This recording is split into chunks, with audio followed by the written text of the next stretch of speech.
নমস্কার।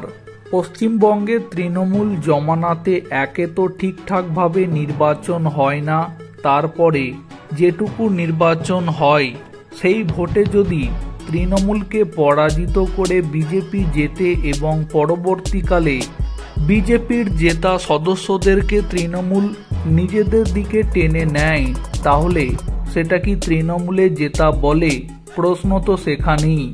আসলে ঘটনা হচ্ছে কাঁথি ১ নম্বর পঞ্চায়েত সমিতির অন্তর্গত হইপুর গ্রাম পঞ্চায়েতে মোট ২৩ জন পঞ্চায়েত সদস্যের মধ্যে তৃণমূলের প্রতীকে জয়ী হয়েছিল ১১ জন প্রার্থী, বিজেপির প্রতীকে জয়ী হয় ১২ জন প্রার্থী।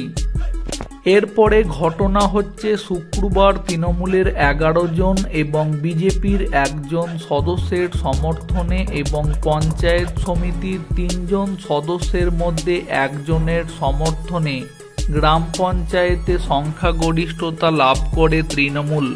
বিজেপির ১ জন সদস্য উপস্থিত হলেও বাকি সকলে অনুপস্থিত ছিল। এরপরই ভোটাভুটির অঙ্কে তৃণমূল এই পঞ্চায়েতের দখল নেয়।